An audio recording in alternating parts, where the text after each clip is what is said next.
आज हम करेंगे the living world next chapter.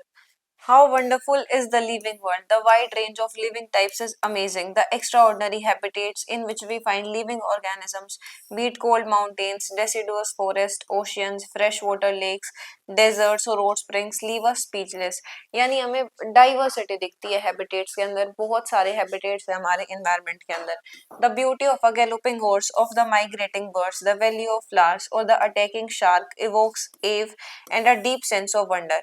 The ecological conflict and cooperation among members of a population and populations of a community, or even the molecular traffic inside a cell, makes us deeply reflect on what indeed is life. This question is two implicit questions within it. यानी यहाँ पे ये question पूछ रहा है कि life क्या है, what is life. The first is a technical one and seeks answer to what living is as opposed to the non-living. कि as opposed to the non living, कि नॉन लिविंग के respect में living beings क्या होते हैं, living things क्या होती हैं. And the second is a philosophical one and seeks answer to what the purpose of life is. As scientists, we shall not attempt answering the second question. We will try to reflect on what is living. कि living है क्या. तो सबसे पहले देखते हैं diversity in the living world, यानी कितने वेरी करते हैं जो लिविंग वर्ल्ड है हमारे अंदर, जो लिविंग वर्ल्ड है उनके अंदर जो लिविंग बीइंग्स है हमारे, तो वो कितने ज्यादा डिफर करते हैं, उनके अंदर कितनी डाइवर्सिटी है. If you look around, you will see a large variety of living organisms, be it potted plants, insects, birds, your pets, or other animals and plants. There are also several organisms that you cannot see with your naked eye, but they are all around you. यानी micro organism भी होते हैं जो कि हम अपनी naked eye से नहीं देख सकते, बहुत छोटे होते हैं, पर वो भी एग्जिस्ट करते हैं सराउंडिंग में. If you were to increase the area that you make observations in, the range and the variety of organism that you see would increase. यानी बहुत सारे ऑर्गेनिजम्स की वैरायटी है, तो अगर हम अपनी जो एरिया जिसके अंदर हमें ऑब्जर्वेशन करनी है उसको इंक्रीज कर दे तो हमें और रेंज मिलेगी और वैरायटी मिलेगी ऑर्गेनिजम्स की.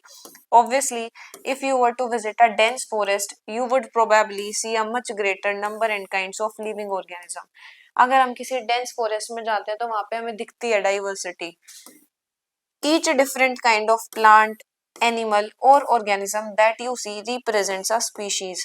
और अलग अलग तरीके के प्लांट्स, एनिमल या फिर ऑर्गेनिज्म जो हम देखते हैं अलग अलग काइंड के, तो वो क्या होते हैं, वो रिप्रेजेंट करता है एक species.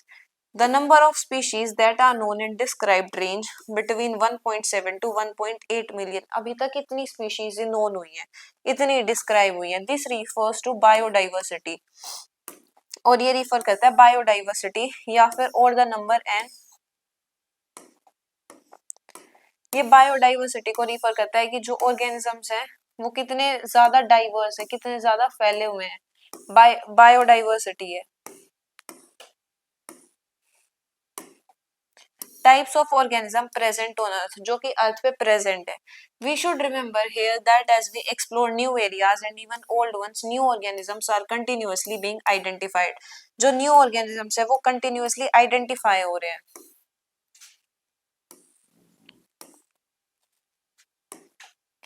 As stated earlier, there are millions of plants and animals in the world.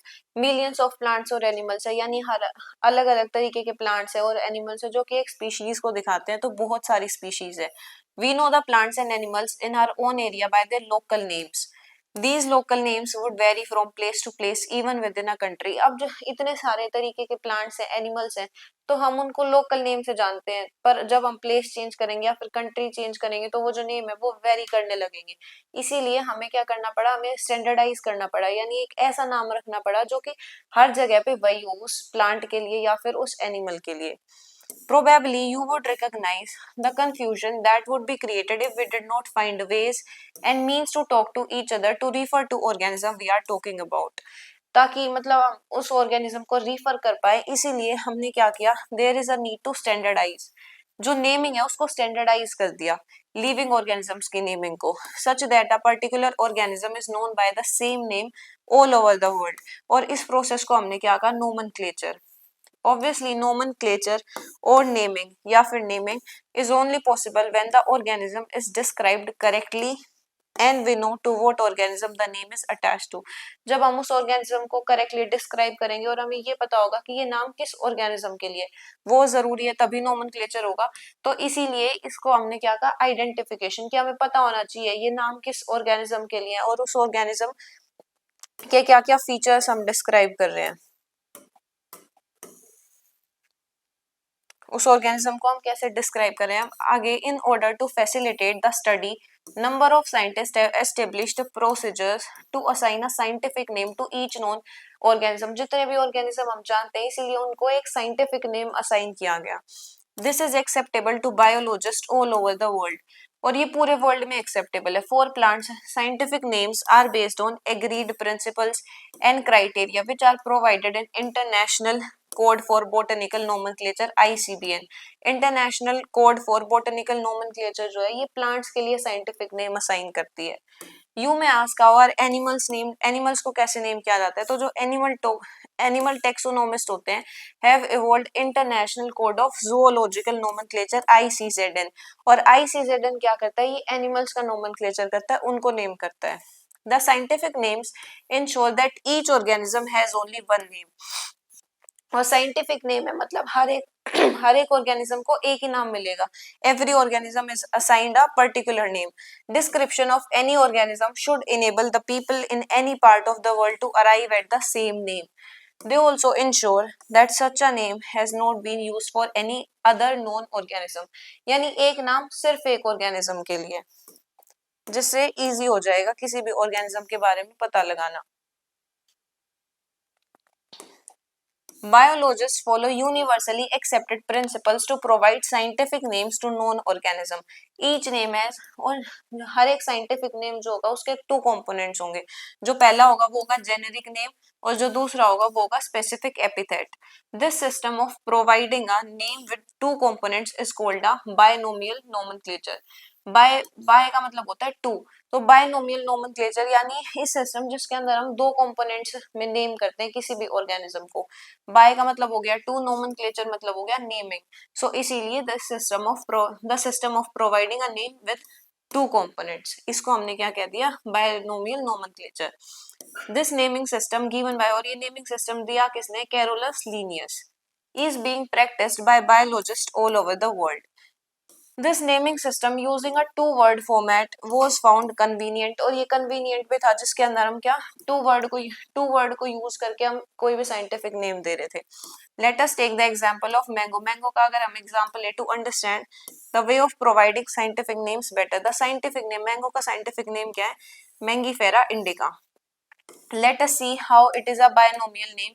ये binomial name कैसे है, in this name जो Mangifera है वो क्या दिखा रहा है, वो दिखा रहा है जीनस, और जो इंडिका है वो क्या दिखा रहा है, वो दिखा रहा है एक पर्टिकुलर स्पीशीज. जो इंडिका है it denotes a particular species और a specific epithet. Other universal rules, इसके कुछ यूनिवर्सल रूल हैं. Binomial names are generally in Latin, ये किस में होता है, लेटिन लैंग्वेज में होते हैं. एंड रिटन इन इटैलिक्स, और किसके अंदर लिखा जाता है, इटैलिक्स में लिखा जाता है. लेटिन में क्यों होता है, क्योंकि लेटिन जो लैंग्वेज है उसके अंदर इतनी मॉडिफिकेशन नहीं होती है. और किस में लिखे जाते हैं, इटैलिक्स में लिखे जाते हैं, यानी थोड़े टेढ़े लिखे जाते हैं ये. दे आर लैटिनाइज्ड और derived from Latin irrespective of their origin. Origin matter नहीं करता इनका, ये लेटिनाइज्ड ही होते हैं.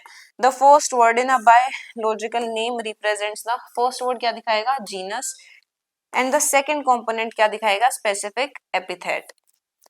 Both the words in a biological name when handwritten are separately underlined. जब इनको हैंड से लिखेंगे, जब हाथ से लिखेंगे तो ये इटैलिसाइज नहीं किए जा सकते, तो हम क्या कर लेते हैं, इन्हें इटैलिसाइज करने के बजाय इन्हें हम अंडरलाइन कर लेते हैं. दोनों को सेपरेटली दे आर अंडरलाइंड और प्रिंटेड इन इटैलिक्स, या फिर इटैलिक्स में इन्हें प्रिंट कर लेते हैं to indicate their Latin origin, जो कि इनका लैटिन ओरिजिन दिखाता है. अब इससे आगे जो रूल्स हैं और अलग अलग साइंटिफिक नेम्स है वो हम करेंगे अगले लेक्चर में.